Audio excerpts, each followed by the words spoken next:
Hello, everyone, and welcome to the Intriguing Individuals podcast. Today's intriguing individual is Mariah Larocque. She is an actor, a screenwriter, an activist, a survivor, and she's also Miss Maine 2021. Thank you, Mariah, for joining me today. Thanks for having me. You know what's funny? So this morning, I was trying to remember how I met you. I was sitting here thinking the same thing. Right? Because my earliest memory of you, just like the clearest memory, is when we worked on Wrong Lanes together. Yes. But I know that I had met you before that because I was already familiar with you somehow. Yes. And I think it's because of our intersection at USM somehow with you in theater and me in media studies. But I'm like, dude, how did I meet Mariah? It's so funny because when you did come on Wrong Lanes, I had already known your name, but I couldn't remember if I had met you in person. Yeah. So I didn't know if maybe I saw you probably did. We probably somewhere on campus or at another event out of all the hundreds I've been a part of, saw you somewhere. But yeah. But I had met Blake. I had definitely known Blake before that because he first auditioned for like Stephen Bennett's film, and yeah, so it's like I at least know you through him, but I know that I know you like before that somehow. Yes. So it's really weird. So it's been really interesting though getting to know you because, you know, like I mentioned, we first at least worked together on Wrong Lanes. That was June 2020, and for those who don't know, Wrong Lanes was a short film that Mariah and I did, and with like 8 other people in June of 2020. So like during the height of the pandemic. And we did it. We shot it in a day. It was written in like I don't even know how many hours, and then edited completely by Rob Nixon the third day. And it went on to win a few awards, which is cool. We won the New England, regional the film festival. Yeah. And so it was really cool. It was a great experience. Yeah, especially because I hadn't even met anyone. Like really, most of the, at least half of the people there. Right. You know what I mean? So yeah, same. Yeah. It was just really cool watching you and Blake, your boyfriend, work together on a film and seeing your guys' skills that I hadn't really witnessed before. So I don't know. It was just really, really cool. And since getting to know you, I've not only worked with you on other films, including Dole Mates this year in August, but like at the same time, I've also seen you on this journey going through things that are, I've just kind of seen this story unfold for you. And now you are Miss Maine 2021, and you advocate a lot for, combating basically childhood abuse, if I'm not mistaken. Yeah, I do a lot of volunteer work with human trafficking and child sexual exploitation, so child sexual abuse more specifically. But it's so funny, I was at Thrive New England's annual auction last night, and Nicole said, when she introduced me, because I spoke on a panel, she said, Mariah's been with us for 2 years. And I was like, oh my gosh, it's already been 2 years. But yeah, so back in 2019, was it? Yeah. When you were still in college. Yeah. I was just thinking about my personal story, I guess, and how for years I had been advocating for substance misuse. And that's another storyline. But after a while, I asked myself, it is obviously a very important thing to advocate for and spread awareness about. But I asked myself, is this truly the thing that I want to continue to give all my time and effort to? And I realized that there was another aspect of my story that I think I was suppressing and hiding. And for my own healing, I think that I needed to step into that and claim it, and not only claim it, but then do what I could to help others. So I went on a journey of trying to find an organization that had the same mission as I did, and I stumbled upon Thrive. And I had a meeting with them, I had an interview with them, and the next thing I know, I was helping them and volunteering with them. I did a lot of their social media coordination and marketing for a while.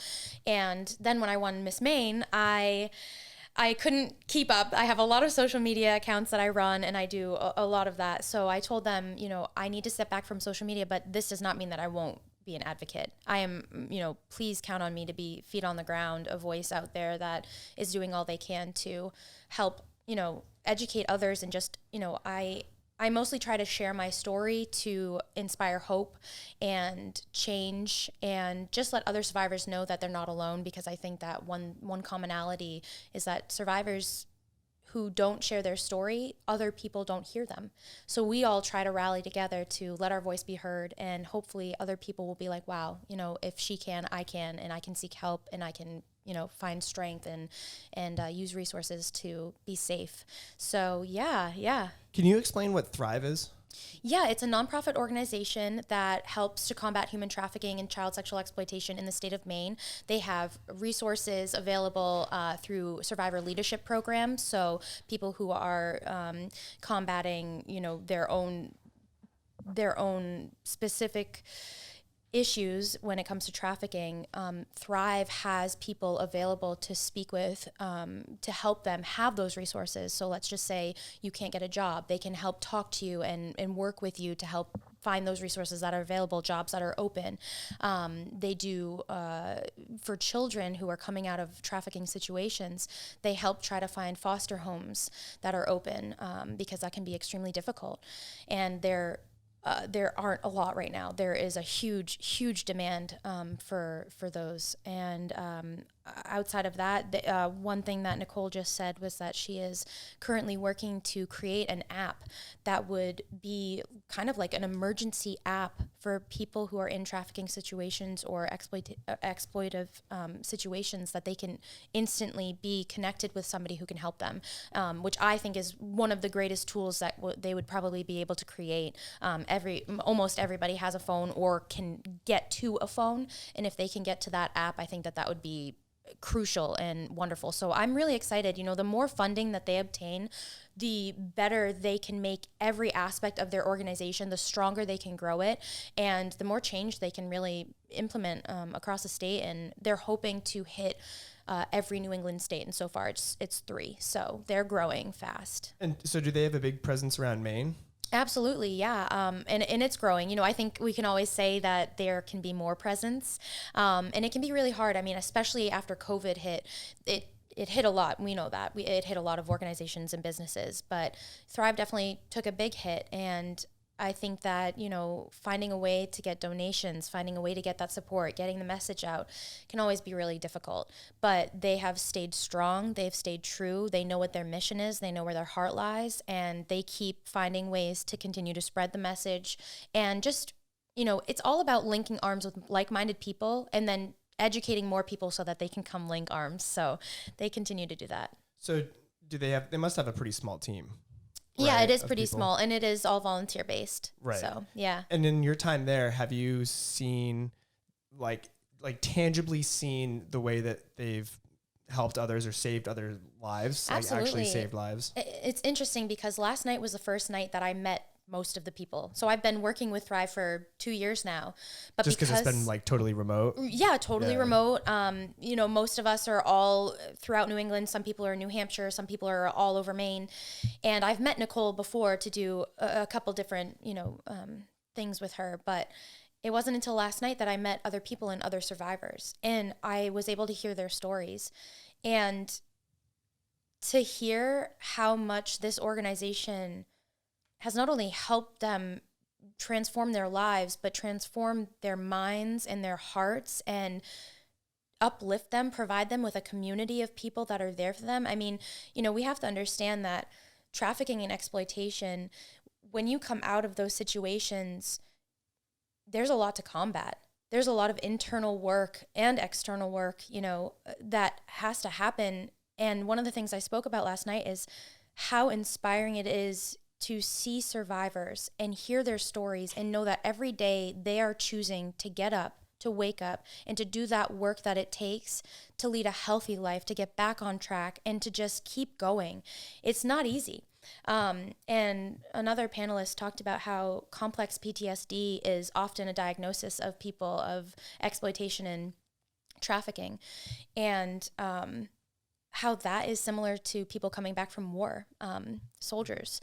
I believe it. Yes, because you are in survival mode a lot, and you just the way your brain becomes wired is different, and to go through all the work that it takes to rewire it, it's a challenge. So, yeah. That actually kind of reminds me of this this Clint Eastwood movie, actually, when he as a director, called Mystic River. Okay, yes. And Tim Robbins' character was kidnapped by, you know, this obviously pretty malevolent dude. And you know, he was, you know, basically held against his will for however long, like a prolonged period of time. And the way to, like, watching his character develop throughout the rest of the movie and how it affected his adulthood, and then what, you know, happened henceforth, it was like, oh man, like that's really the kind of damage that you can witness. Absolutely. With people who endure that kind of stuff. Absolutely. You know? Yeah, it's complex and it's ranging, and that's just why I'm very grateful for organizations like Thrive, and there's many others, and just to know that organizations out there are existing and growing and trying their best to just make people aware that exploitation and trafficking exists. It exists right here in Maine. Yeah, actually, I wanted to ask you about that off the top of your head. Can you like? Yeah. Are there any numbers that you can remember? There's about 300 to 400 people that are trafficked in Maine per year. I believe those are 2018 statistics from Maine. I can't remember the source. It's out there. Do you know who they're typically trafficked by and where the people are based out of? Like, I can't say who traffics. It's very broad. But in the state of Maine, the people that are most trafficked are white women from the ages of 13 to 30. Okay. So, yeah. And are they like? Do they all have like pretty similar stories in terms of how they're actually? I would say that there are characteristics that are similar. You know, people who traffic or exploit people look for people who are vulnerable, and it's hard to say, you know, what kind of process takes place. I'd like to believe that there is a grooming process that takes place in which a predator obtains access to a person, in an emotional way, a monetary way. They find a hole. They find something missing, and they try to become the provider of that. And then once they know that they have your trust, once they know that you seek from them something, that's when slowly but surely they'll start to manipulate you. And it's very hard to explain because it is so diverse, and the pathway towards those moments are so hard to understand. You know, I know so many people think like, oh, well, why don't people just go get their own jobs, or why don't they just find other resources, or just go to a therapist or something like that. But it's, you know, they're so unwitting because, especially because if someone gains their trust, then it's like, hard trust goes a long to know way. What's going to happen. You can't, you know, tell the future, read the future. And, you know, I'd like to believe that most humans believe that other humans are good and kind. Yeah, and, exactly. You know, usually people's first instinct when they meet somebody isn't, oh, this person's going to traffic me.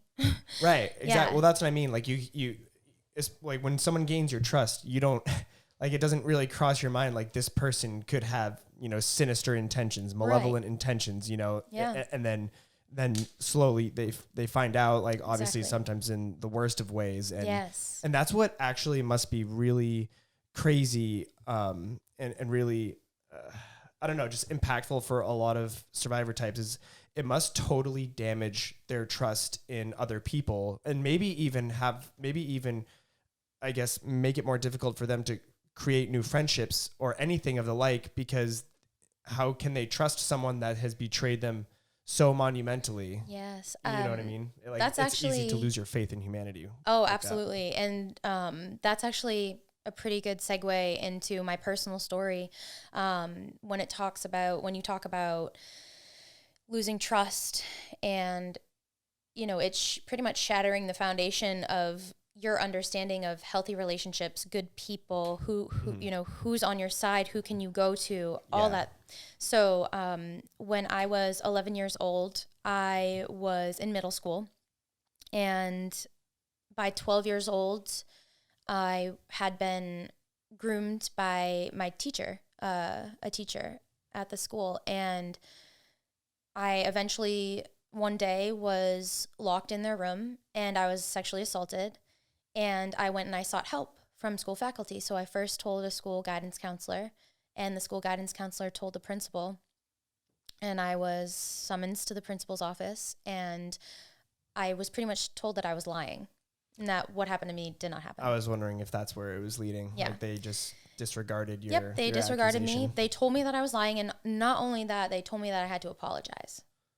So I, that day, had to look that person in the face and say I was sorry.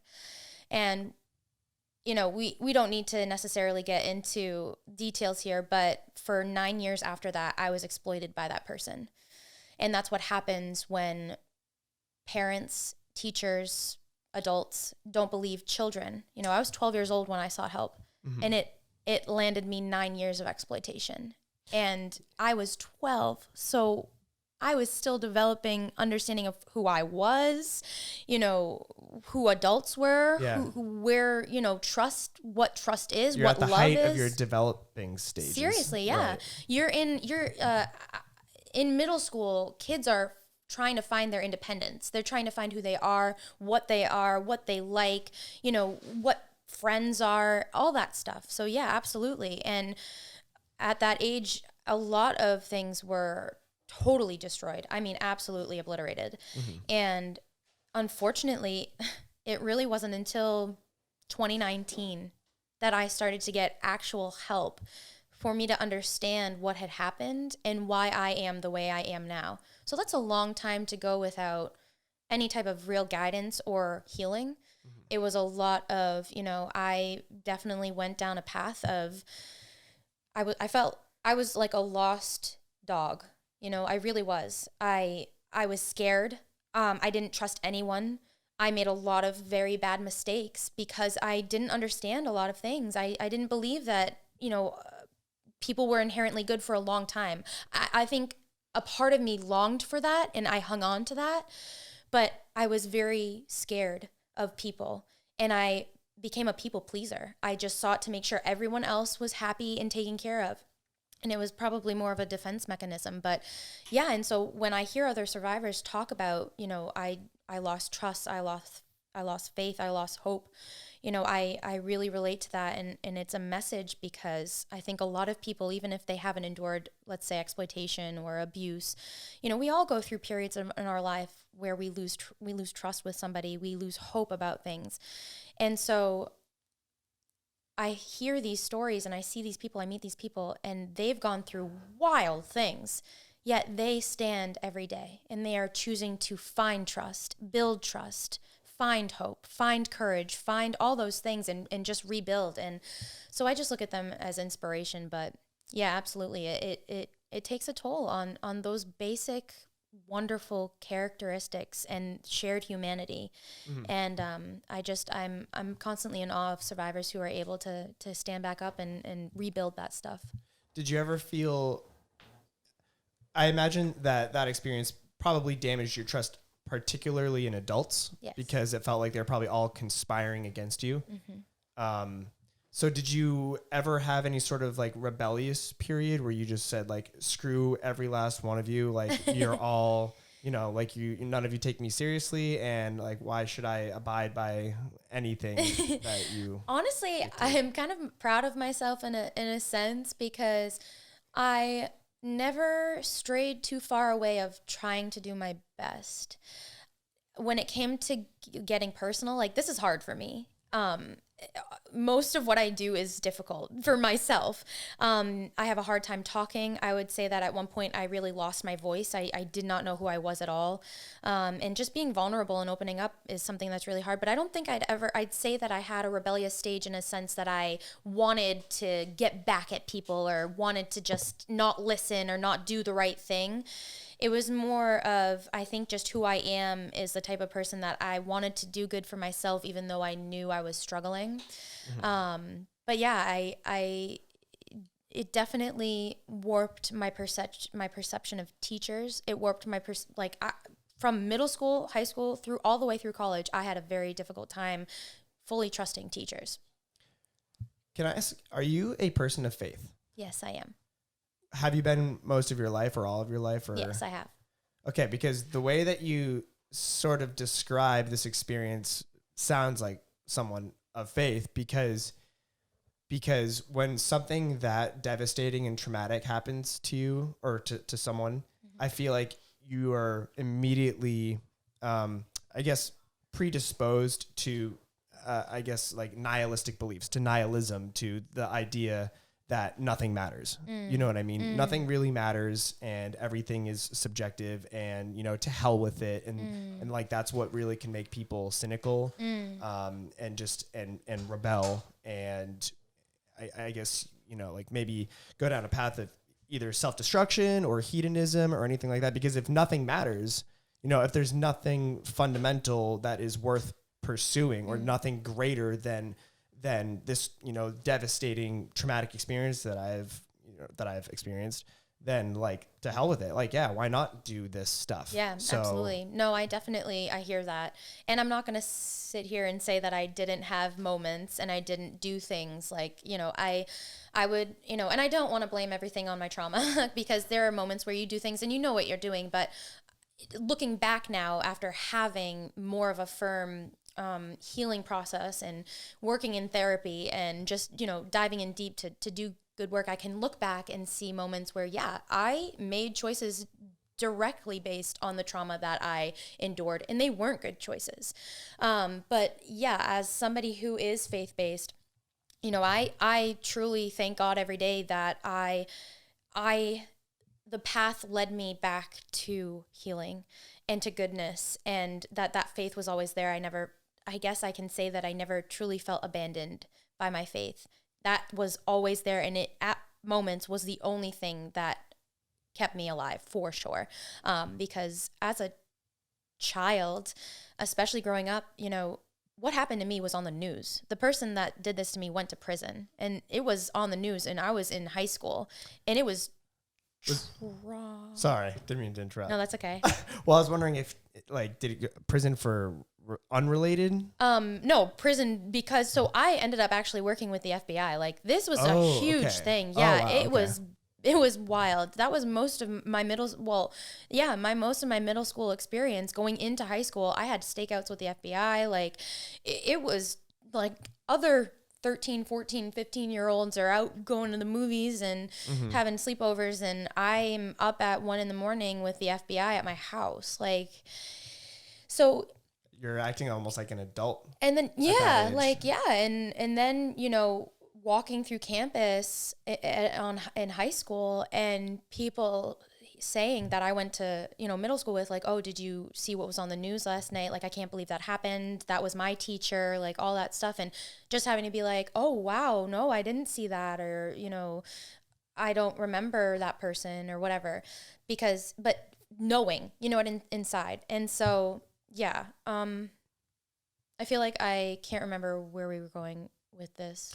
Just about the perpetrator being in prison for. Yeah. I wasn't sure if it was for his crime against you. Yeah. So that being said, with all that happening at such a young age, you know, I will say that there were moments in my life where, especially when I wasn't able to get proper help, and it was a traumatic time for myself and my family, you know, my mental health was sporadic. And there were times that I was almost admitted to hospitals, and, you know, I had multiple suicide attempts that were all self-aborted, thank God. But that's what I mean is there was always something in me, my faith, God, you know, that kept me going. And I always was able to see the light. That light, I think, you know, guided me even during my hardest times to try to always get back on a good path, the path that I feel as though I belong on. And I can happily and proudly say that I feel like I've made my way back. I definitely diverted, like, you know, I went on a different path, but I found myself back after fighting and, you know, just always seeking, but never knowing if I would be. I really do believe that I have never felt more aligned with who I'm supposed to be, who I'm still building to be, and where I'm supposed to be and where I'm supposed to be going as I do right now. And that just helps a lot with healing, because I feel like once you find that and you feel that, there's more momentum, you know, you just feel better, and it makes healing a bit easier, if I can even say that. But yeah, so I don't think I ever really rebelled hard, but I did do things, but I feel like I'm fully back to just being on a really good path, and yeah. Good dude. Yeah. And do you feel like you got, or he got, the justice that was warranted? That's a really tricky question, because I do believe that there are aspects of my story that I don't want to say I'm scared to share, because I'm not scared. It's more, I don't believe that people will understand. It is very complicated. Yeah, you don't have to answer. But anything. I guess what I'll say is, for what happened, you know, he went through, you know, a process in which he ended up in prison for, and I believe that that is some form of justice. But there is a lot that I don't believe that he understands or paid for.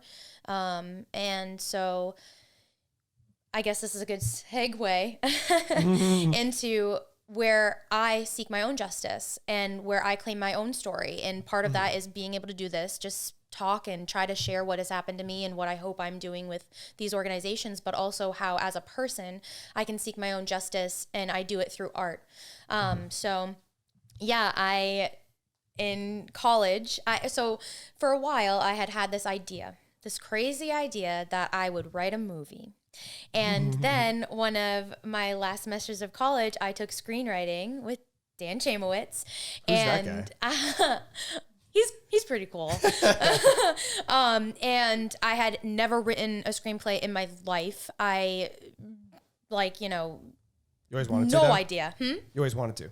Yeah, well, I always thought I was going to be a writer when I was young. I wrote a lot of short stories, and I wanted to write a full-length novel and all that stuff, and I have bits of it done, but I just don't think that I'm that kind of writer. So then when I kind of got the gist of screenwriting, I was like, I think this is cool. I think this is more my jive. This is more how I write.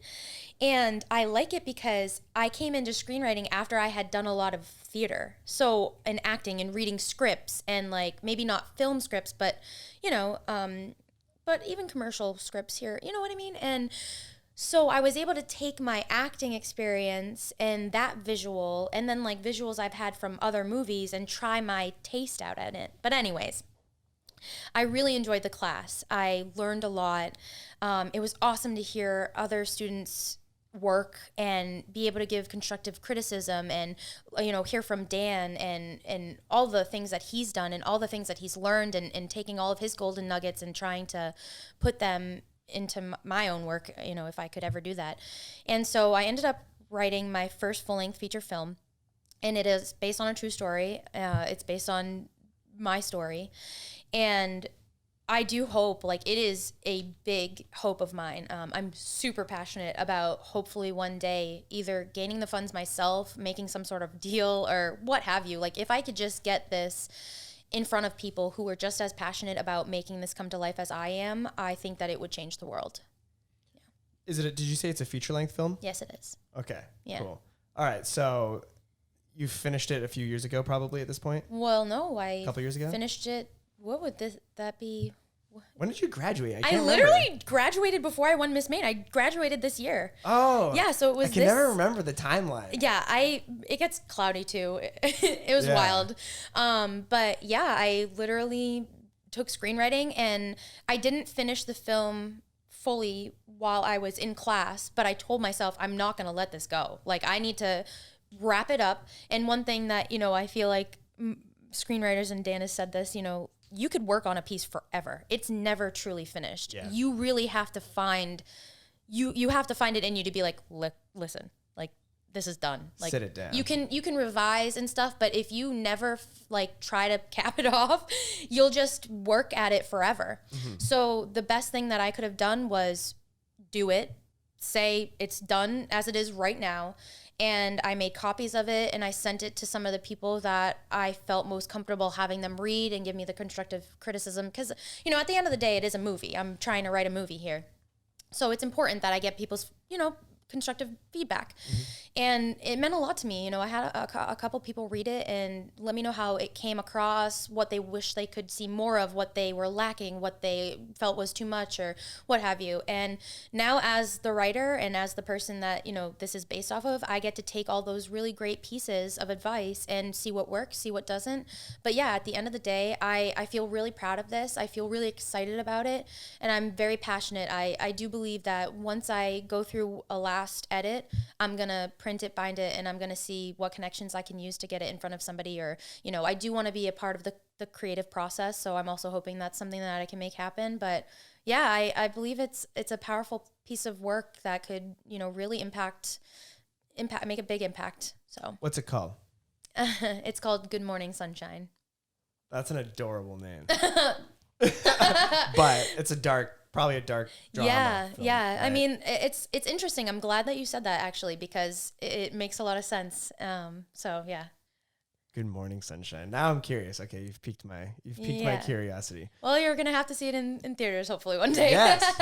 but okay, so you finished that script, but you also do some acting. Yes.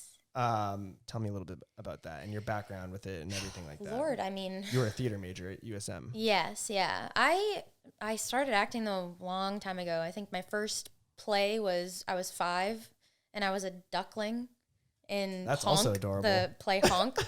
Honk? Yeah, Honk. Oh, funny. Yeah, so it's based on the story of the ugliest duckling. But that was so long ago, I can barely remember it. All I remember is that we had yellow visors as our beaks. Oh, nice. Was this Yeah. like a play at school? Yeah. It was with like a local community theater that took young kids and did, you know, fun stuff like that. But gosh, I just never stopped. Once I got into, you know, middle school, I did everything I could there, and then same in high school and same in college. And it wasn't. What school did you go to? Where would you grow up? I'm not sure if I really know, because I know that Blake's from Machias or that area. Are you? Yeah, Blake's also? from Columbia, Maine. Columbia. Okay. Yeah, and so I grew up in Derry. Unfortunately, I'm not going to name drop. I'll definitely say that I went to Pinkerton Academy. I went to Circle of Friends kindergarten. Wait, is this in New Hampshire? Yeah, I see. Okay, I was born in North Carolina. I was born on Camp Lejeune in Jacksonville. My dad was a Force Recon Marine, and after that we moved back. That family was in New Hampshire, and then I went through the school system there. And yeah, that's a really great thing. I should probably make some ties here. I always found solace in the arts. That's where my I just felt like I could be myself, which is funny because you play different characters, but like that's where I just felt like I could be myself, and it was such a creative outlet. I've always just been drawn towards anything fun and artistic, and whether it's drawing or singing or dancing. I danced for so long. I danced not professionally, but competitively, I should say. And yeah, so you just have the creative gene, raging math, science, all that stuff is great. Not my thing. Yes, I mean I'm the same exact way. But you need me to make you something like with my hands, like I can do it. You need me to do a dance, sing a song, I got you covered. But yeah, and so I wouldn't say it wasn't until really college that I started thinking about film, which is really funny because I had done theater for so long, right? Theater was all I had done, and it was my baby. Like I felt like I got it, I get it. You know, there's always still more I can learn, but that was my thing. And then when I met Blake in Andrew Harris's class. Oh, Andrew Harris. Shout out to Andrew Harris. God, Andrew Harris. Love him. And you know, we were partnered for a short piece. We did Cat on a Hot Tin Roof, and he was coming from more of a film background, and I was coming from years of theater. So we had... Wait, Blake? Yeah, like he did, you know, like short films, and in like college when he was at Husson, and he had, you know, friends that they did all sorts, like even when he was growing up with his cousins, like they made short films together just for fun. Yeah. And I've seen some of those. Oh, I thought he was like way more of a theater dude. No, it's funny. His first play was, The Importance of Being Earnest. Okay. Which was at USM. So, and that was in 2018. So that was his first play, and he got his first lead role. But anyway, so that is just really funny because that's how our, kind of our story starts. Is his perspective was very film, and he had to learn all those things and adapt it to the stage, where I started getting inspired to do film, and I had to take all the theater and learn how to adapt it to film. Okay. So it's really interesting, all the different perspectives and like how our paths crossed and all that jazz. But okay. Yeah. So is that what you were mostly doing growing up whenever you would act? Was theater performances basically for your schools and stuff? Yes, okay. Yeah. And it's funny because when you go through the school system, usually there's this unspoken kind of system where you start off with a really small part, like ensemble, and then the next year you'll get like a supporting role, and then if you have the chops, you'll get leading role. But that happened for me. It seemed like every school that I went through this process, and until college. When I got to college, I really think that high school, at Pinkerton Academy, I had a really awesome opportunity. They had over $1 million facility. Their theater was absolutely equipped and beautiful, and I feel very blessed to have been able to go there and have that experience. And I was under the direction at the time of Thomas Quigley, who was the music, the entire art department head, and he was super well known in the area. So if you say Thomas Quigley anywhere in probably New Hampshire or Maine, people know who he is. But I learned a lot from him, and I feel like, you have fun when you're a kid, and, you do the community theater, you do the middle school stuff, and then by high school, if you have $1 million facility with somebody that's overseeing that and running that, they're putting on quality shows, and so I really learned a lot of even more appropriate and useful and real tools that came with a good acting foundation. And I feel really good about that and my education with him. And then going to theater, getting a theater degree at USM, I feel like I was ready to learn more and to do more hard work and to just try to, people just make fun of theater people, and people make fun of people who want to be actors because it's like, oh, really, you're going to be an actor? Yeah, theater is like the arts version of rollerbladers.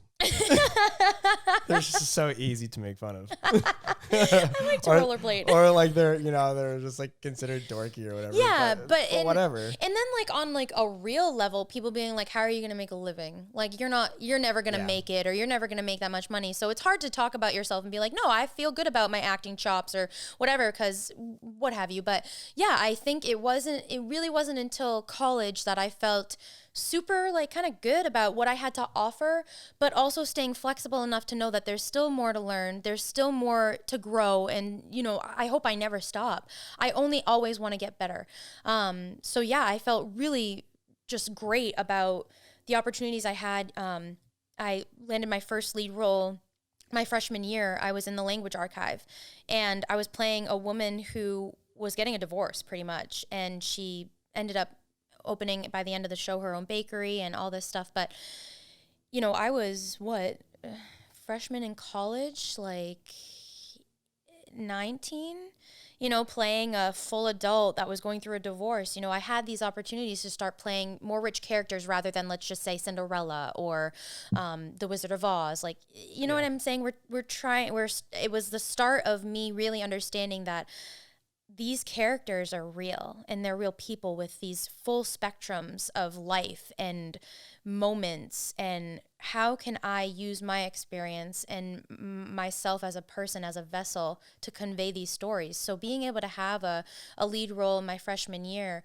really gave me a platform to continue to care deeply about characters and work harder to understand them, and to continue to, just hone all these tools from all these professors and even my fellow actors, and fellow student, actors. It was really great. And I feel excited now that I've graduated. I did my first full-length feature film, had my first lead role in Dole Mates, which was written and directed by Dan Chaimowitz, who was also my screenwriter that I spoke about before.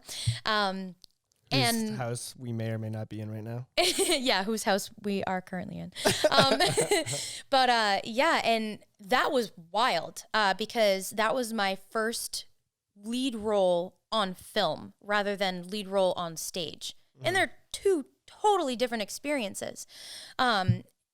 They really are. And I feel so grateful to have been able to go on all these journeys and to continue to have these opportunities to help tell stories. I mean, there's really nothing more that fills my heart than to be able to act and create. Like, I should say create, because it is. It's making things and bringing things to people. And another thing I love so much about all of it is that it's conversation starters. It makes people think, and that's why I wrote my movie, because I want people to think. And that's why I like to be a part of movies, because there's a legacy that lives on, once you're able to make something and put it out there into the world. Yeah. Whereas theater is an in-person experience, which I also love. It's very, very particular experience, but they don't necessarily live on forever. They live on just in that moment, which is why it's so important that actors in theater are right there in the moment. Same thing with filming, but you get retakes, okay? Like, you get to do it over and over again until it's just right. Yeah. So yeah. Going back to your comment too about getting into character and understanding them is it's funny you say that, because recently I've been thinking, like, acting must be like one of the greatest practices of empathy.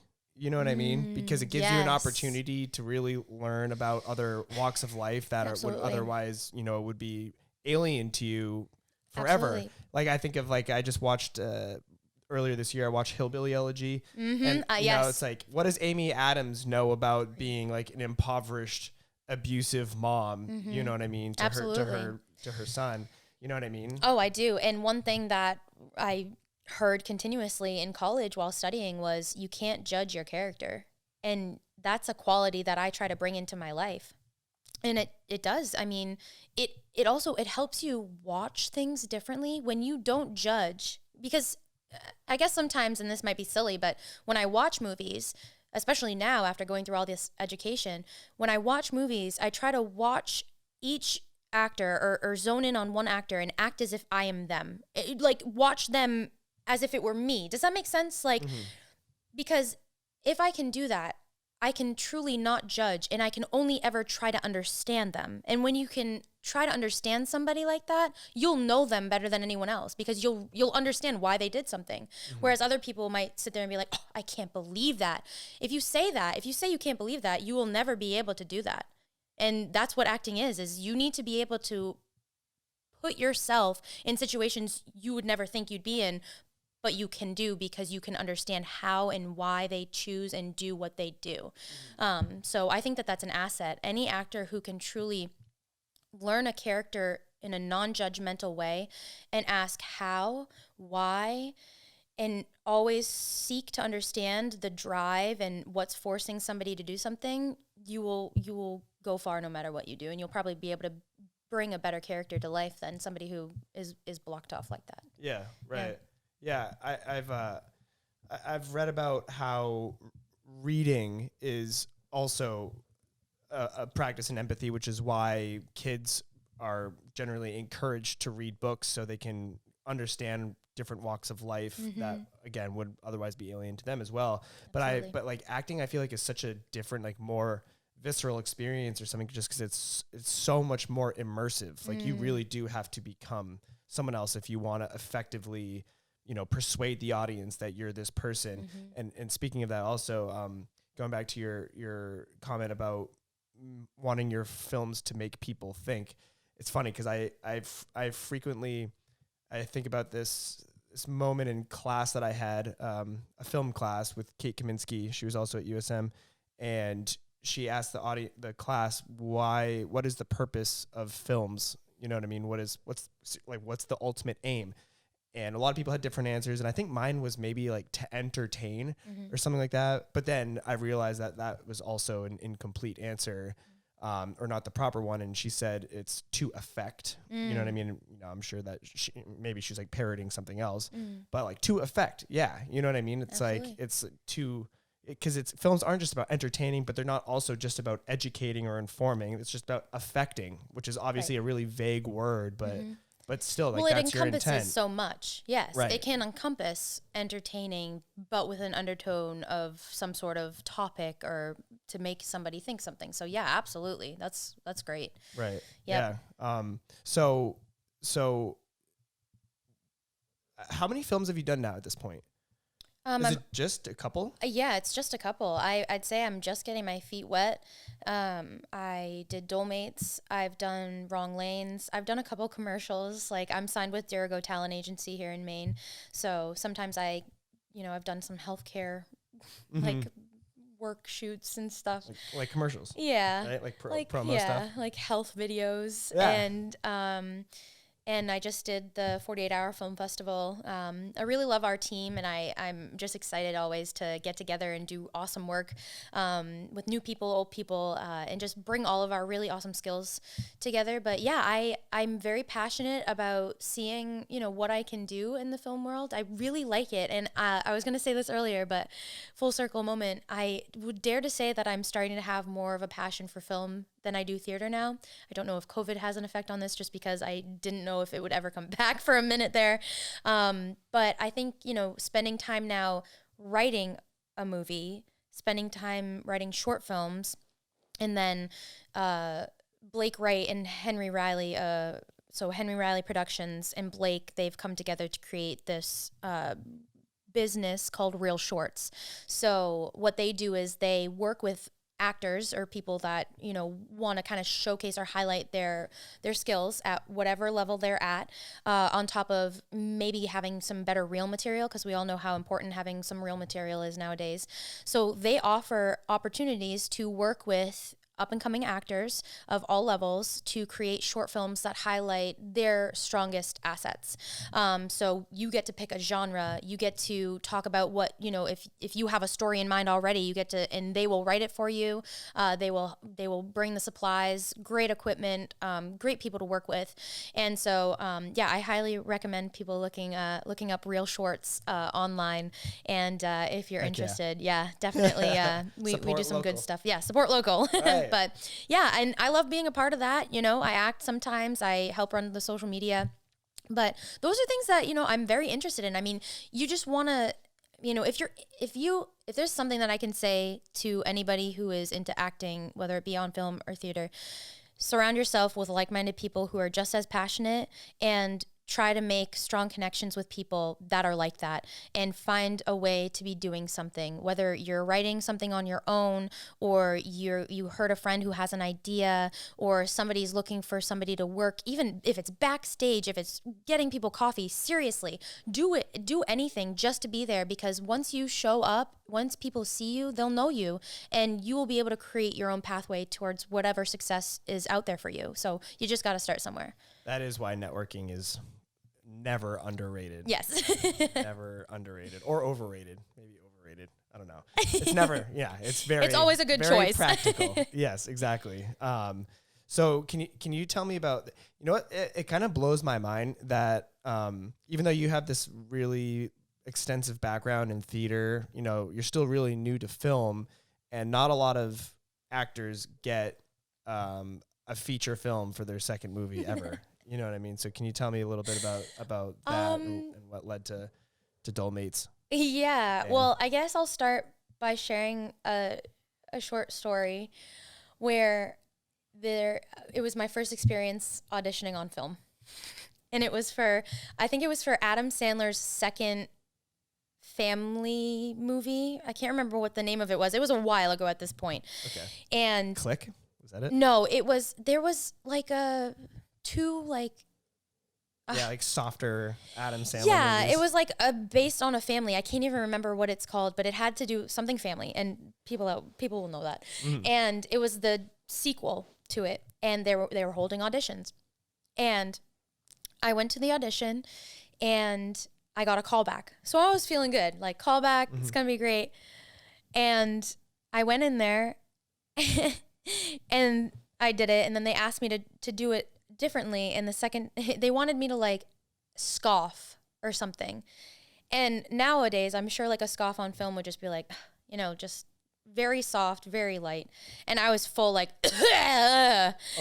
full like theater stage, like Way over the top and dramatic. Laughed me out the door. And No that was way. yes. And it was like Adam Sandler's production company, like Happy Madison. Happy Madison, in front of me. And I walked out of there and I was like, this is the end of my this, it ends here. This is where it ends. But no, I look at those moments and I think, okay, like learning experience. I will now never failure is awesome. Failure is so good because if you're wise enough, you'll realize that, like, yeah, sure, in the moment I was very embarrassed and I probably didn't think I was learning anything, but now I can sit back and I'm like, great, now that was a low and I'll never hit that low, hopefully again. Right. You know, I've done it. So yeah, I think that I've tried to learn that, you know, some of the differences, you know, and we could go on forever, but theater, you have to convey everything so that the people in the back of the audience know it just like the people right in front of you. And sometimes that means bigger gestures. Sometimes it means more expression. Whereas in film, things are quieter. They're more natural. They're I don't want to say simpler. And it's very hard to talk about these things because sometimes they're very abstract. But I'm slowly realizing smaller is better for film, and that's where I had to start. And if that means that a director needs to tell me that they need more from me or what have you, and that's another thing I'll say. I love taking direction. I don't know if that makes me weird, but when I am working with a director one-on-one and I'm not fulfilling what they want, I want so badly to know exactly what they want, and I will always work my hardest to get there. And I think that that's something that I've learned through theater, you know, is to take good direction. People that want to cast you are looking for what you have potentially for talent, yes, but they want to make sure that you'll listen to them and you'll collaborate with them and you'll be able to be molded to that person, that vision that they're trying to portray. So I think that that's definitely what I've learned so far and what I enjoy the most about creating on and off stage. But for film, I mean, Dan Chaimowitz, whose house we're in right now, who is my screenwriter teacher in college. Who's sitting 3 feet away from me right now. Yeah. Off screen. He saw me in a play. It was my first 2-person show. It was one of the best, you know, I played a woman named Maud, and she played 5 different people within this one play. She was a fortune teller who met a man who was about to just end his life because he didn't believe that there was love for him. And so in order to kind of save him, she predicts that he'll meet this woman, but she's the woman. And she ends up putting on like 5 different personas to try to get him to like her. And the whole moral of the story is that who you are, your authentic self is the right self, you know, just be yourself and all good things will come. So anyways, it was just a really great show. I loved it. And Dan came and saw me, and he's amazing, and he writes movies, and he had this vision, this movie, and he saw Blake, my boyfriend, was the other person in the 2-act show. It was called Fortune, by Deborah Zoe Loffer. And yeah, he kind of just approached us and was like, look, I've written this 2-person film and I want you guys to be in it. And it was a big, awesome yay moment, but also very scary because it's like a different acting challenge that I'd never done before. A full-length film? My Lord, it's going to be recorded. Yeah. Pressure's on, girl. The pressure is on. That is wild. So yeah, I mean, I think it's just a culmination of all the experiences that I've learned so far and just loving it so much and just wanting to always do good and keep building and growing that, you know, you take on new opportunities. And I'm very grateful. I had such an awesome experience. I learned so much. Dole Mates was such a blessing, and I don't think I'd ever be able to forget it. You know, it's your first full-length film, your first lead role, and to be able to work with somebody who was once a professor and now more of like a colleague, a creative collaborator, to try to get that vision. It was very intimate, I guess, you know what I mean? Like being able to work with somebody you know, because I don't know how many people, I mean, once you're famous, I'm sure you get to work with people you know all the time, but you know, when you're just starting out, it's awesome to be able to work with somebody you know, because things are, you know, just the vibe is better. But I'm grateful for the first opportunity, and I had so much fun. It's going to be a joy to watch. I can't wait for it to come out. I hope everybody watches it and loves it. And so what's it about? Yeah, it's about, I love telling this story because every time I do, people are like, oh my God. It's about two people who meet and have pretty much a one-night stand, and the next day COVID hits and everything's locked down and you have to go into quarantine. So they have to quarantine together. My character couldn't go home. Her mother didn't want her to go home because she's very, very afraid. And I was in Owen's house and he's like, what are we going to do here? So it's a really, I think everybody who's been through COVID will be able to relate in some way. But it's a really beautiful story, I think, about, maybe something that, happens to some people where they meet somebody and, go through the happenings of that quick, hot love romance, but then asking yourself a deeper question about love and, overcoming idiosyncrasies and hardships and awkwardness and just kind of the rawness that is people like that. You know what I mean? And finding love and, I don't know. Yeah. I love the characters, both two quirky people. And I think most people are quirky. And you're quirky. Yes. So that's perfect. It is. And just, finding love in an an uncomfortable and unpredicted, circumstance. And also these two people, as anyone does, has pasts and things that they've gone through.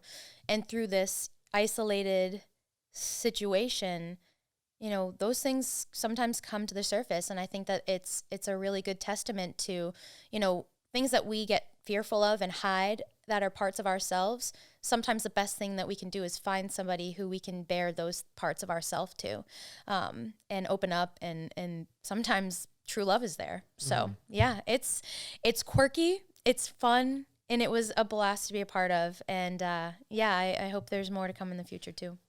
And I know a little bit about it, obviously, but can you tell the audience how it was shot and for how long it was shot? Yeah, and, the whole circumstance around that. So yeah, we shot during COVID too. Yeah, so Blake and I stayed at Dan Chaimowitz's house, the director, writer, and it was a 10-day shoot. I don't know if I said that already. And so, we all made sure that we were COVID negative, and we would all meet here and we would work. I mean, it varied. Some days we got off early because we were plowing and just doing great.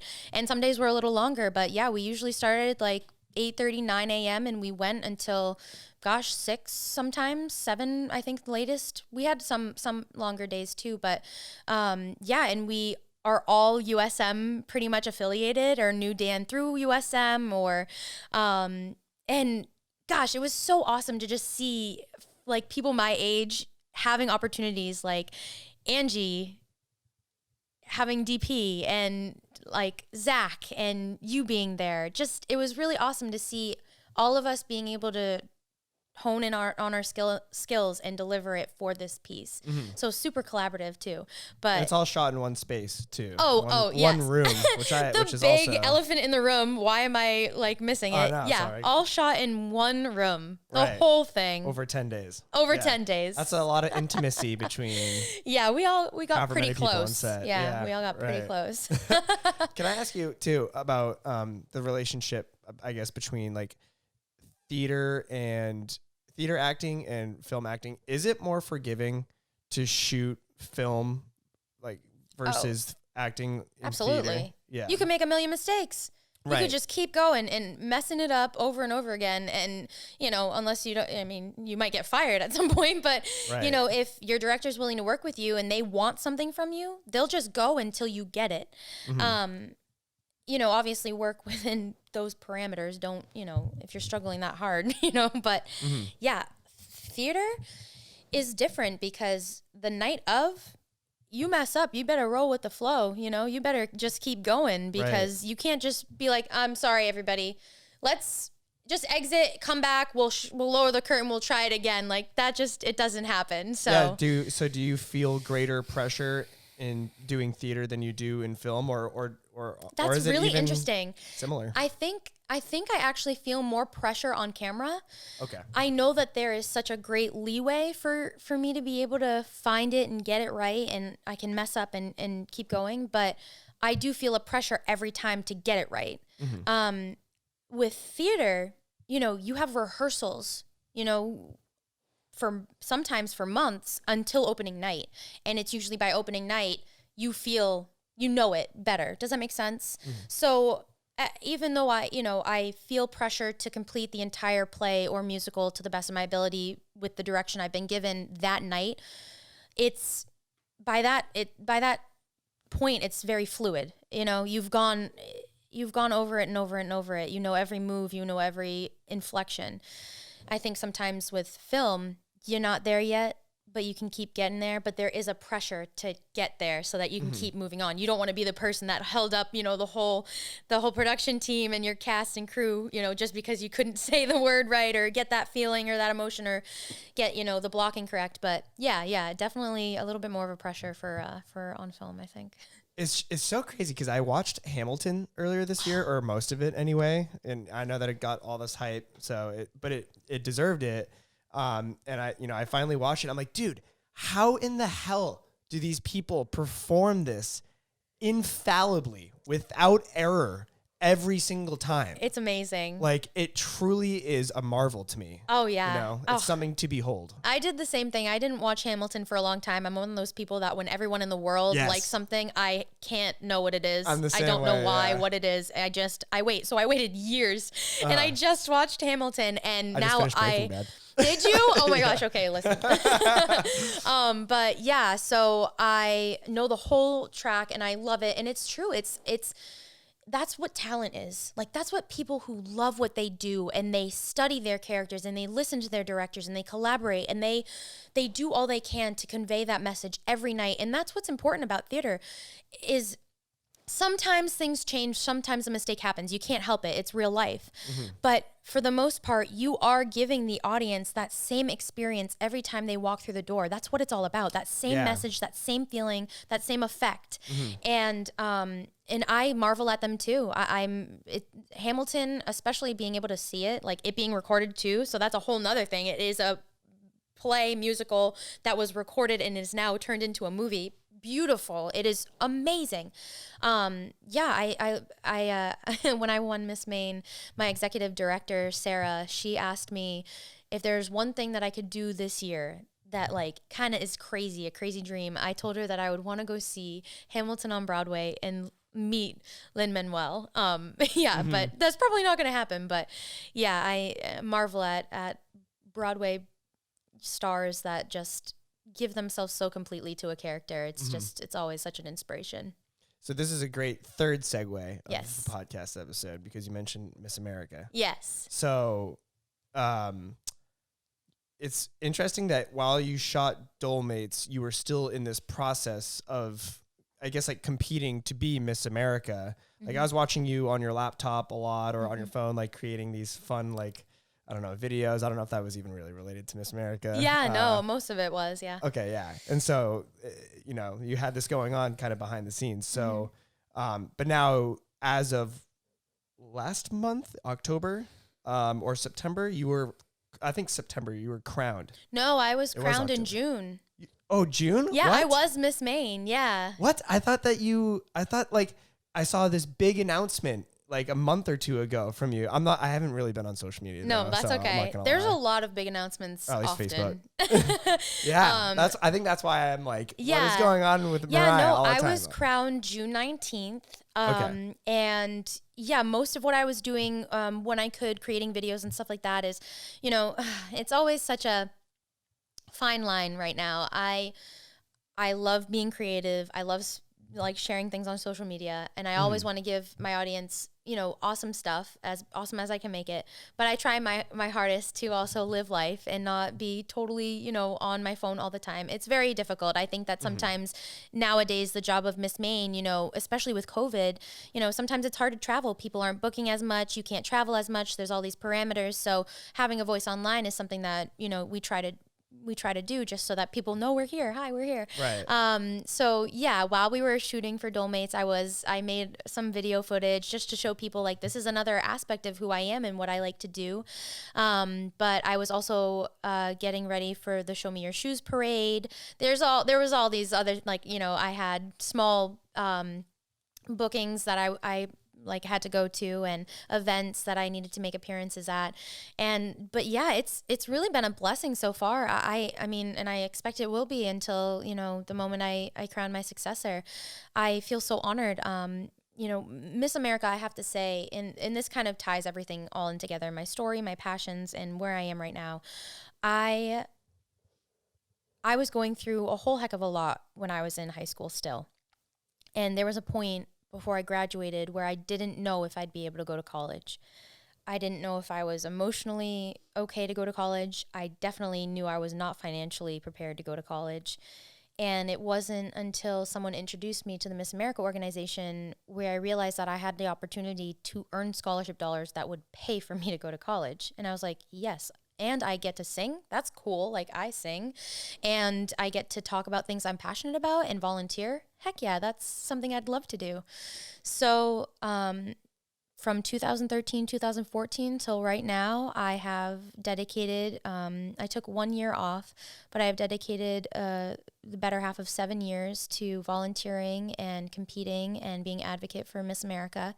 And I've earned $30,000 that helped me pay for my education. It was one of the only reasons I was able to afford my degree. And sounds a lot better than a loan.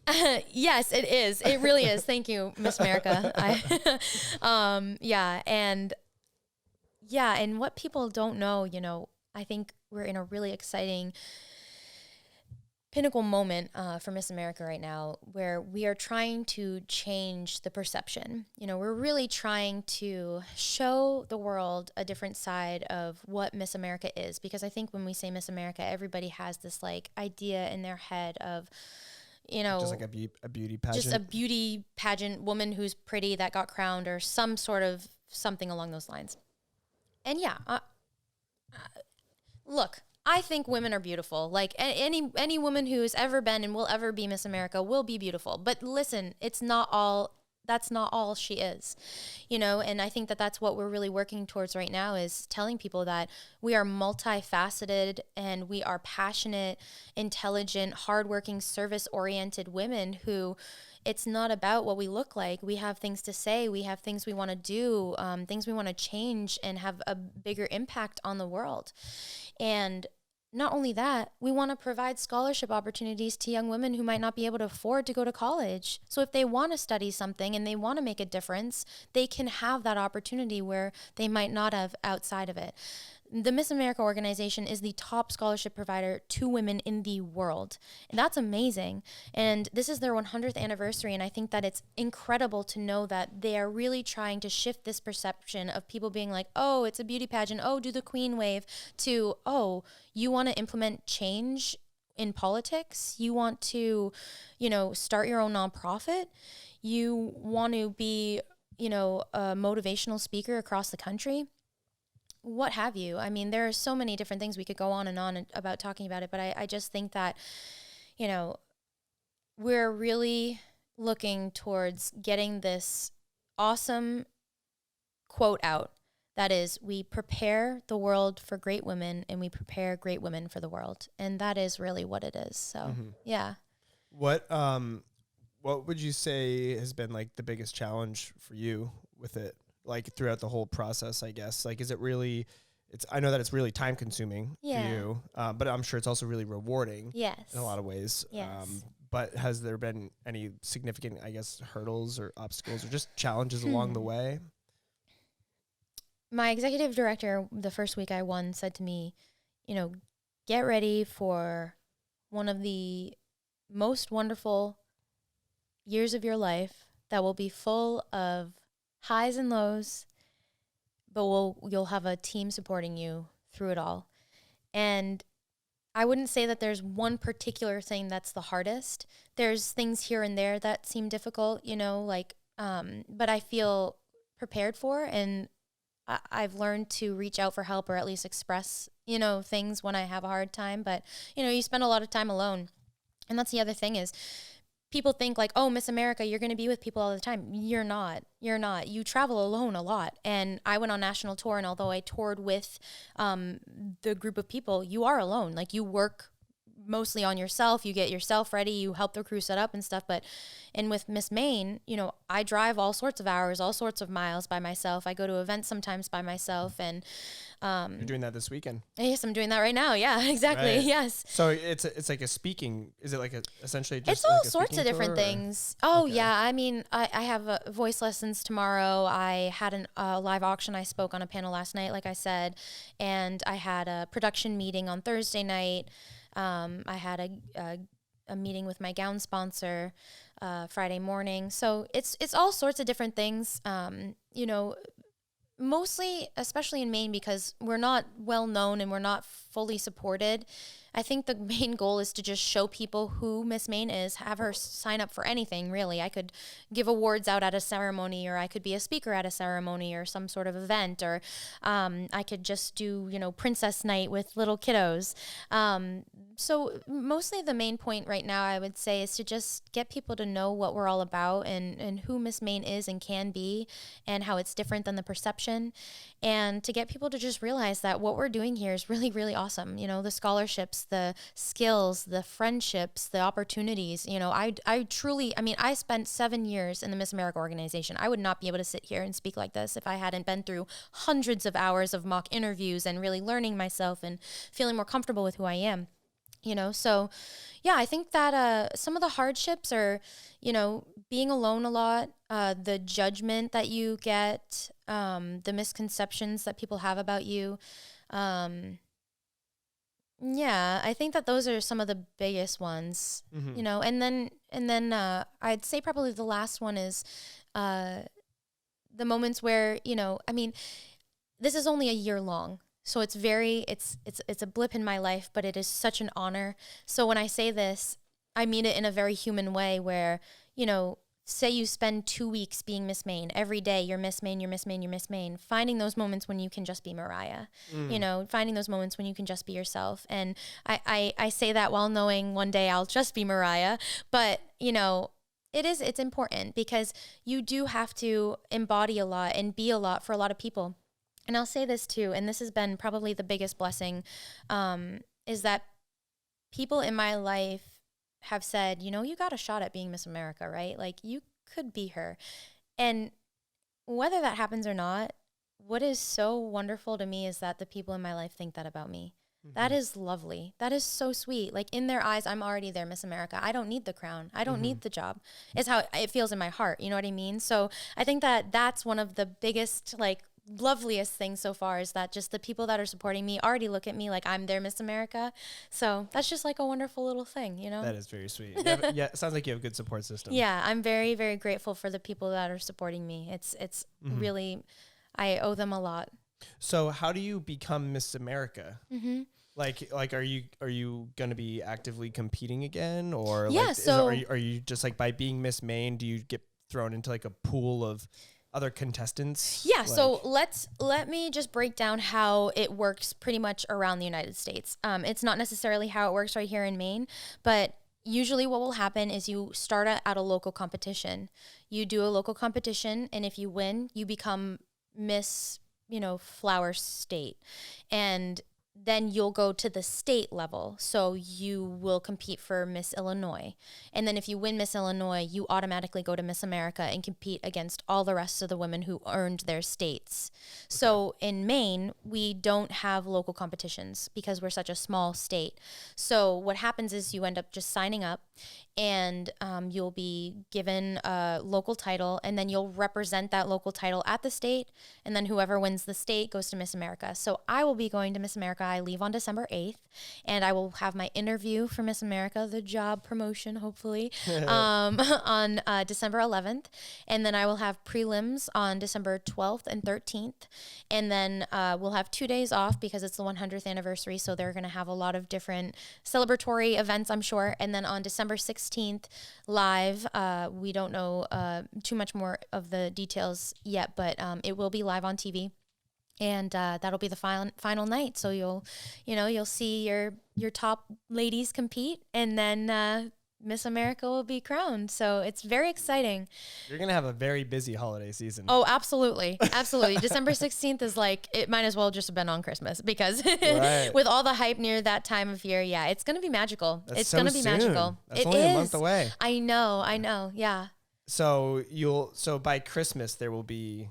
Absolutely. It'll be determined. Yep. Okay. Yep. But even if you don't get Miss America, you're still Miss Maine till June next year. Yep. Everyone except for the woman who's crowned will go back to their, respectful states and pretty much resume whatever it is that they're doing. The way that I look at it is we're all Miss America. We all make up Miss America, every single state. Anyone could be her, and we all are. You are the collective body of Miss America. Exactly, the collective body of Miss America. And we all get to go back to our home states, and people from those states usually look up to their state title holder as Miss America anyways, like I was saying, and you can continue to make as much of a change as you wish to during the last, months of your service, and do all you can, soak it all up, soak it all in, and touch more lives. And then, you crown your successor at different times across, we all were crowned on different times usually. So, okay. Yeah. And you've met some of the other Misses.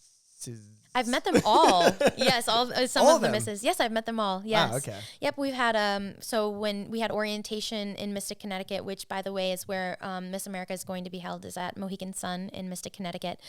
We had orientation there, and we also had our Show Me Your Shoes parade, the iconic Show Me Your Shoes parade, and that was one of the, outside of that, we also met in Orlando. Most of us met in Orlando back in the summer when our teens, so all the misses have teens, and all the teens do what we do. They all go to nationals, and then Miss America's Outstanding Teen is crowned. So I met them in Orlando, and that was super fun because we got to go to like Universal and ride rides together and go to the Wizarding World of Harry Potter and all that. But yeah, and then in Mystic, we did, we walked around Mohegan Sun together. We did some promotion stuff. We got to know each other. And this is such a wonderful class. And like I keep saying, we're at this pinnacle moment where we're shifting this perspective of what Miss America is and who these women are. And they're so diverse and so authentic and real. And it's, I can't compare them to classes before because I've never been a part of the class before. So, but like, I just feel like there's something so special about this group of women, at this time. So I feel privileged to be among them. So there's 50. There are 50. There are 51. One for each state. District of Columbia. Oh, really? Yes. Okay. Yes. And she also does a lot of work with human trafficking too. That must be so crazy meeting people from literally every single state yes. in America. Yes. Like, I'm sure you've met a lot of people from a lot of different backgrounds. And I'm actually glad that you mentioned the woman who also advocates, I guess, or is an activist for human trafficking, because you've tied that into your time as Miss Maine. You've tied that into not like your persona, but whatever. No, yeah, we all have social impact initiatives. So my social impact initiative is a survivor's purpose, and it's ending child sexual abuse. So pretty much just through my story and what I can do with local organizations, and I have a few plans that I'm in the process of putting into place in the state of Maine and beyond. Just hope to continue to combat that. But yes, every time I meet somebody that has the same passion as me, I'm like, yes, just automatic, just appreciation and care about them a lot and what they're doing. Cause you have a heart for it, Mm-hmm. Yeah. That's cool. Yeah. Okay. What are like some other cool ones, I guess? Oh gosh, there's all sorts, and that's another thing that's just so amazing is that you just think there are 51, and these are just the state title holders. This is not counting local title holders that do the same thing that state title holders do pretty much. But, you have women advocating in all areas of things that they just want to make better or help or bring awareness to, from, autism awareness to eating disorders to mental health, being fit, and reading, or how much time you spend on technology. Just there's such a broad, range of what women are advocating for, but it's like, I feel like we have all bases covered. Yeah, I just feel, grateful to be here, grateful to be Miss Maine and have an opportunity to, share my story, hopefully inspire some hope. I've been able to meet with some local legislators and talk about some ideas that I have. Hopefully work hard to implement those and make long-lasting change here. And furthermore, just be a decent representative for Maine. I always hope that I'm doing a good job and I'm making Maine proud and making my family proud and, just being my most authentic self. I think that it's not always necessarily people's go-to. It's true to be themselves. And I think for a really long time, I thought that being a part of Miss America or being a state title holder meant being somebody else and being somebody that other people wanted me to be. But at the end of the day, and now that I'm here, it's actually helped me realize that I don't need to be anything more than just who I am and just be the best that I can be. And that's really all that I can ask of myself. I've learned that it's exhausting to try to be someone else. Absolutely. To try to be someone. No wonder I was so tired all the time.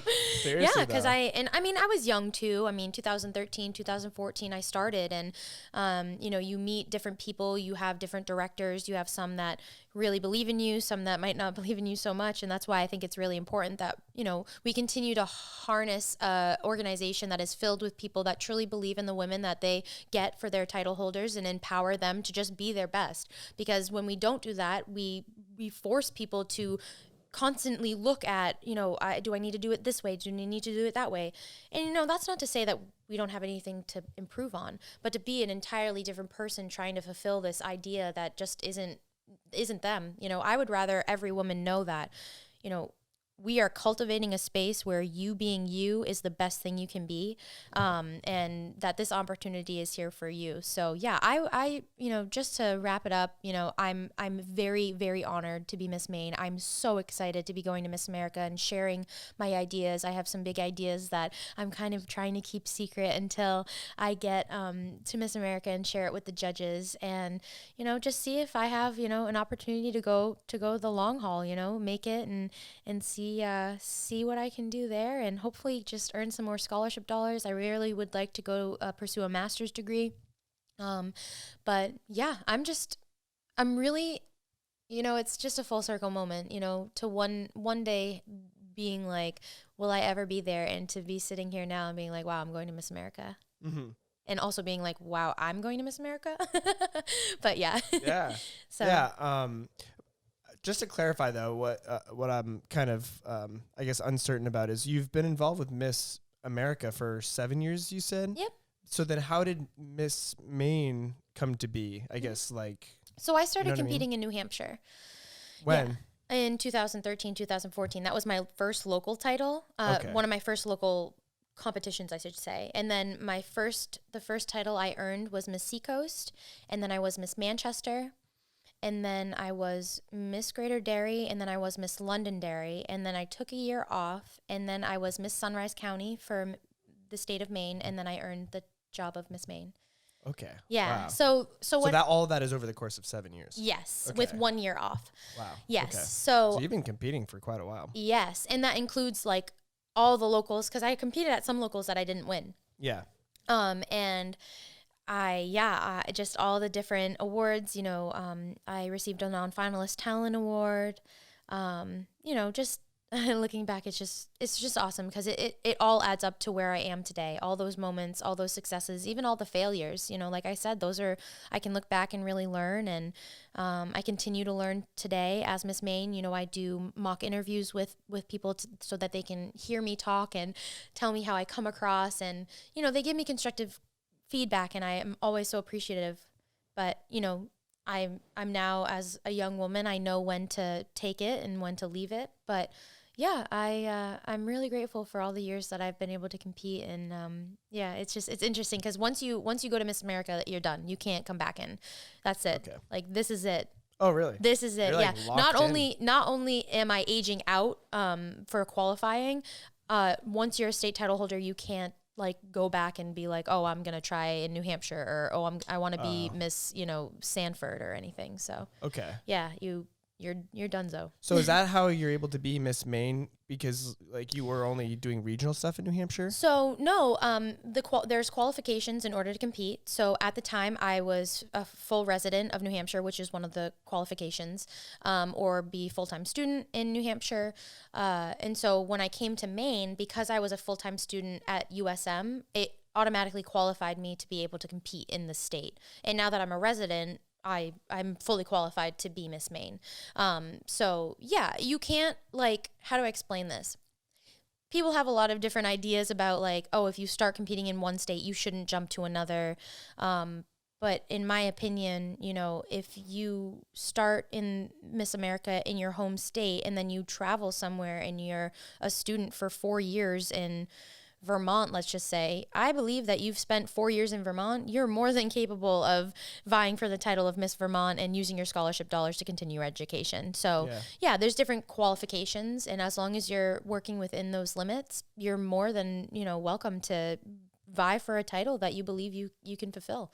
Yeah. So yeah, that's how I'm here. Wow. Yeah.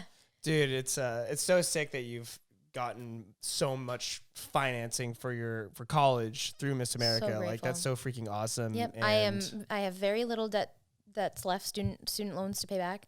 And I still have the opportunity to gain more scholarship dollars, which is super exciting because to be honest, I haven't looked yet.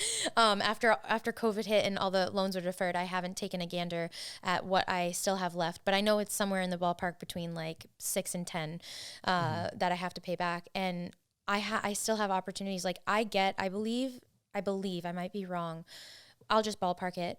Every contestant that goes to Miss America, you automatically receive $1,000 to $2,000 just for going. So that's that. And then you have all these opportunities to win all these different types of scholarship. They have STEM scholarships, women in business scholarships, arts and education scholarships, and then they have scholarships during competition. So if you win a preliminary award, if you win third place, there's so many opportunities to just continue. It's like your last, your big bang, you've worked this hard and now these are your final moments to do your best to gain all the scholarships you can. And then you leave and you can see what you can do with them. So yeah, I still have an opportunity by the end of Miss America to potentially leave debt free from school. And that's amazing. So what are your responsibilities for the next 6 months?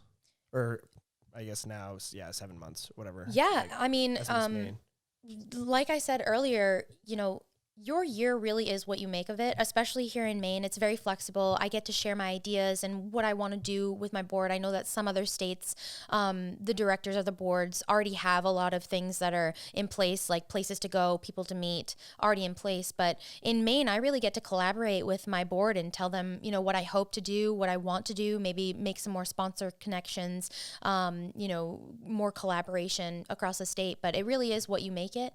But for now, I'll continue to prepare for Miss America. And just because I don't think that I've said it yet, there are different phases of competition. So you'll have a 10-minute interview, 9 minutes and 30 seconds are yours. And then they let you know at the 30-minute mark that you have, at the 30-second mark that you have 30 seconds left. And pretty much in the private interview, it's your chance to just tell the judges who you are and why you believe you're best fit for the job, what your ideas are, how you think you can best promote and just be the best representative. And then it's also a really good time to, I don't want to say get in with them, but, show them that there's more to you than just this interview too, so that they look forward to what else you have to present, like talent. So you get minute 30 to present some sort of talent. And a lot of these girls are there. We have speed painters, we have tap dancers, we have cloggers, we have opera singers, we have musical theater singers, we have, I guess I'm just a regular singer. But yeah, so we have all these different types of talents, and that's always amazing because we just want to show that these women are very versatile. And what we have that's kind of new is the Social Impact Initiative, which I told you, mine is the Survivor's Purpose and Child Sexual Abuse. And we get, I believe it's 60 seconds to pretty much tell the judges and the audience what we do, why we do it, and what we're going to do if we become Miss America. And that's amazing because we used to have the bikini competition or the swimsuit competition, excuse myself, and we did away with that. And instead of handing a woman a bikini, we're handing them a microphone. That to me is way more powerful anytime. And empowering. Yes. Amazing. Right. Yes. So, yeah. And then I'm trying to think, we have an onstage interview where the judges get to continue. They get to ask one question from interview they weren't able to ask because 9 minutes and 30 seconds isn't a lot of time. So they'll ask a question. You get to have kind of like a 45-second conversation on stage. And then you have your red carpet moment. You get to kind of show your poise and your most glamorous self, I would say, you know, that red carpet moment. But we also get to wear business casual just to, again, show the different sides of ourselves. And then, it changes a little bit for final night. You know, you'll have your final conversation and then your winners will be crowned. But it's really, it's something to look forward to. I'm really excited. Like I said, I have some ideas. I can't wait to share and see how the panel, you know, perceives them and receives them. And I'm excited. Woo!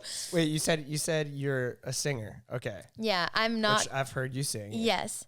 I can't tell anybody right now what I'm singing though. Duh. Yeah, I know. Wait, but have you sung already though for like when you were competing for Miss Maine? Oh yeah, I sang "Astonishing" from Little Women, but what I'm singing I've never sung before. Okay. I have sung by this person before, like a different song. You can't name the artist, can you? I don't want to. That's okay. I want to keep it a surprise. Only people closest to me know, but I don't want to say it on a big scale yet. Well, I've been listening to you be inspired by Lake Street Dive today. Yes, I was. Yes. 1, 2, 3. If you're gonna tell them anything, tell them I'm a good kisser. Tell them everything you told me in your desperate whisper. If you're gonna tell them everything, don't leave out the good parts. Tell them the way that you broke my heart when you told me that you missed her. Tell him I'm a good kisser. Do-do-do-do-do-do. Tell him I'm a good kisser. Yeah. That was fun. Let's do that again sometime. I'll meet you back here. Yes, I can't wait. Looking forward to it.